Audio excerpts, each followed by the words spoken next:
To assure citizens that you are not paying lip service to this commitment, political parties should encourage and facilitate greater involvement of all underrepresented segments of society as candidates for elections.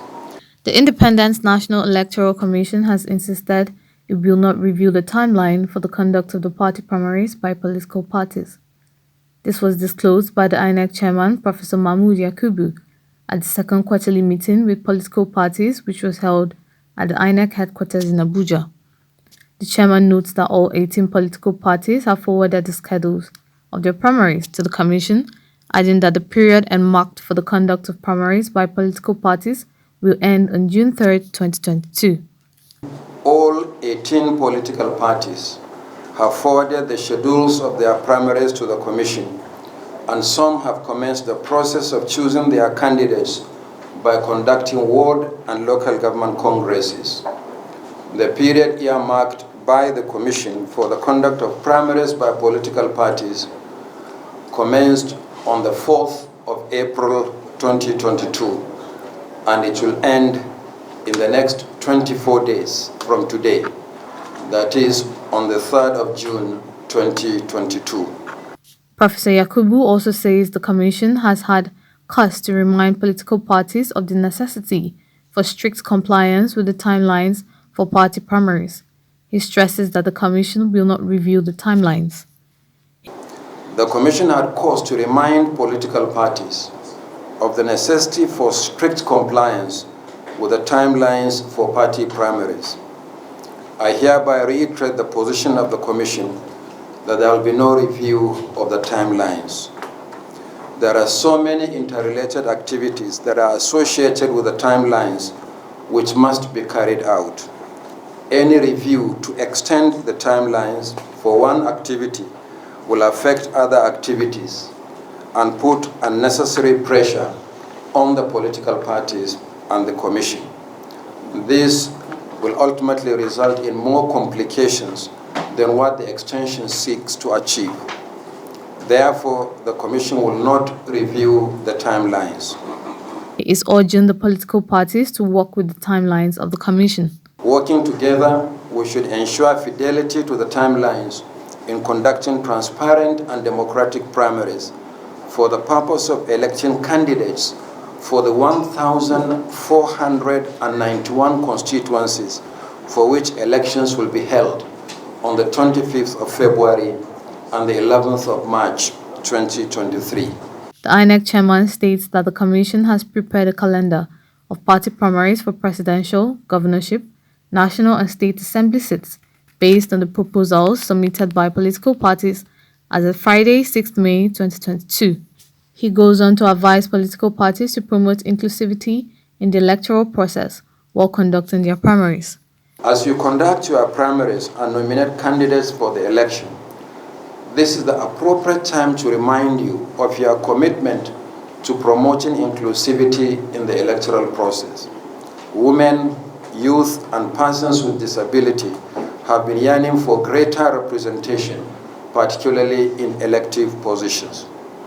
To assure citizens that you are not paying lip service to this commitment, political parties should encourage and facilitate greater involvement of all underrepresented segments of society as candidates for elections.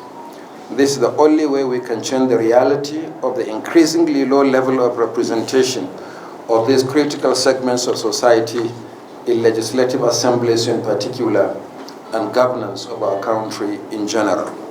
Speaking on the Ekiti governorship election, which is to be held next month, the chairman is inviting political parties involved to come and inspect samples of the materials for the election. I wish to remind you that the Ekiti state governorship election is holding next month on Saturday, 18th June 2022, while the Osun state governorship election is holding in 2 months on Saturday, 16th July 2022.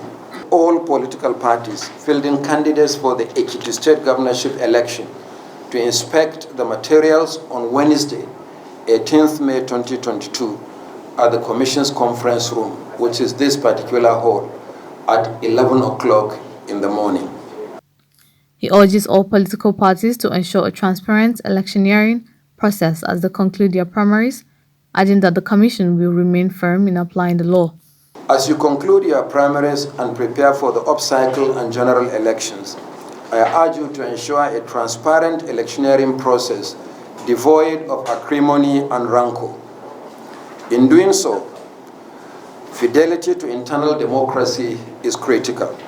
That while the Commission will remain firm in applying the law, will continue to provide a level playing field and work with political parties as critical stakeholders in the best interest of our country. The INEC Chairman may have made his position on the extension clear, but the IPAC Chairman still goes ahead to make a request for an extension, all the same. After an exhaustive examination of the INEC timetable and related issues, arrived at an unanimous decision to request for an extension of 2 months to the deadline of the time frame for the conduct of the party primaries and resolution of conflicts arising from the primaries. By implication, the IPAC leadership is appealing to the INEC to extend the deadline for the conduct of party primaries and resolution of ensuing conflicts from the present INEC given date of 3rd June 2022 to 9th of July 2022. Mr. Sani's request is hinged on the religious activities observed by the party members in the last month. The constraining developments which we believe were not considered and therefore not factored by the INEC while drawing up its schedule of activities includes the following: the Christian Lenten season and the Muslim fasting in the month of Ramadan, respectively, followed by the celebrations of Easter and Eid al-Fitr Salah, in which the vast majority of party members were involved. The developments inevitably, therefore, greatly disrupted planned activities and programs of political parties, leading to the loss of about 2 weeks out of the allotted time of the timetable. This meeting eventually went into a closed-door session, but it is not hard to imagine that the chairman would have used the session to drive home his point about sticking to the already established timelines.